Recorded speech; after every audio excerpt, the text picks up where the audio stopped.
कभी कभी लोग तुम्हारे सपनों पर हंसते नहीं हैं, वो तो उन्हें कुचल देना चाहते हैं।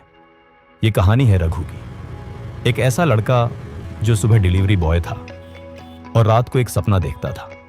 ऐसा सपना जो शायद उसके हालातों से बहुत बड़ा था।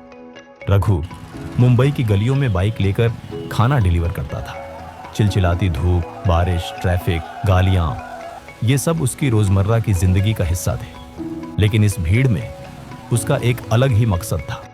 वो सिर्फ पेट के लिए नहीं लड़ रहा था, वो उस सपने के लिए लड़ रहा था जो उसने तब देखा था जब घर की छत टपक रही थी और मां बीमार पड़ी थी। एक दिन डिलीवरी देने एक अपार्टमेंट पहुंचा। दरवाजा खुलते ही सामने खड़ा आदमी बोला, ओ भाई, टाइम पे आ नहीं सकते क्या? और ये क्या हाल बना रखा है, फटे जूते, पसीने से लथपथ। रघु ने मुस्कुरा दिया, पर अंदर कुछ चुपचाप टूट गया। सीढ़ियां उतरते हुए उसने खुद से कहा, क्या मैं पूरी जिंदगी ऐसे ही रहूंगा? क्या लोग हमेशा मुझे इसी नजर से देखेंगे?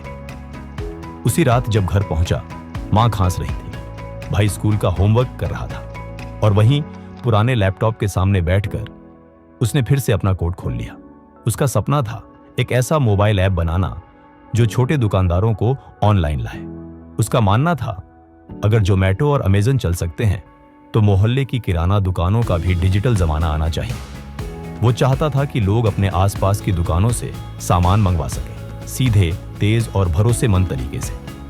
पर आइडिया का सपना देखना आसान था, उसे जमीन पर लाना एक जंग थी। रातें नींद से खाली थीं, दिन थकावट से भरे।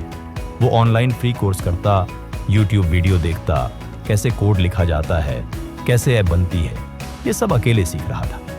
उसके पास न टीम थी न पैसा, सिर्फ एक इरादा था। एक दिन उसने अपने एक दोस्त को अपना आइडिया सुनाया, देख, एक ऐसा ऐप सोच रहा हूं जहां मोहल्ले के दुकानदार अपना सामान लिस्ट करें और ग्राहक ऑर्डर दे सके। दोस्त हंस पड़ा, ब्रो, तेरे जैसे 1000 लोग सोचते हैं, लेकिन ये चीजें सिर्फ अमीर लोग करते हैं। तेरे पास क्या है? रघु चुप हो गया, शर्म से मर जाता अगर उस दिन हार मान ली होती। पर उसने उस हंसी को अपनी ताकत बना लिया। हर दिन वो डिलीवरी करता रहा, हर रात वो कोडिंग सीखता रहा। कभी फोन का नेटवर्क नहीं होता, कभी बिजली चली जाती, कभी खाना भी नसीब नहीं होता, लेकिन उसने रुकना नहीं सीखा था। 3 साल बाद उसका app lock mart Google play store पर लाइव हुआ। शुरुआत में बस 17 लोगों ने डाउनलोड किया, उसमें से ज्यादातर उसके जानने वाले थे। पर रघु खुश था, यह उसके ख्वाब का पहला कदम था। कुछ दिन बाद एक लोकल इंस्टाग्राम इन्फ्लुएंसर ने लॉक मार्ट यूज किया और उसकी एक रील बना डाली, support local, download lock mart, देसी, इजी, फास्ट।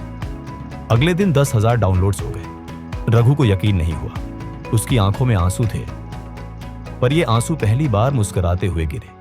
धीरे धीरे शहर के हर मोहल्ले में लोक मार्ट पहुंच गया।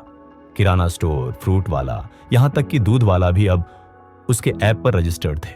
लोग कहने लगे, स्विग्गी छोड़ो, लोक मार्ट चलाओ।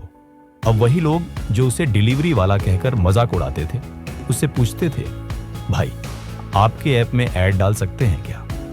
आज रघु को TDX के मंच पर बुलाया गया। वो मंच जहां जाने का सपना भी छोटा लगता था। आज वो वहां खड़ा था, सूट में, आत्मविश्वास से भरपूर। उसने मन से सिर्फ एक बात कही, शर्म से मर जाता अगर उस दिन हार मान ली होती।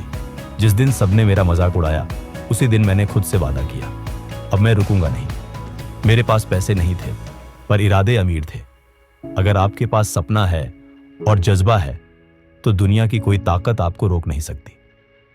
रघु की कहानी बस उसकी नहीं थी, वो हर उस इंसान की आवाज था जिसे कभी किसी ने कहा, तू नहीं कर पाएगा। उसने अपने अपमान को अवसर बना लिया और अपनी तकलीफ को ताकत।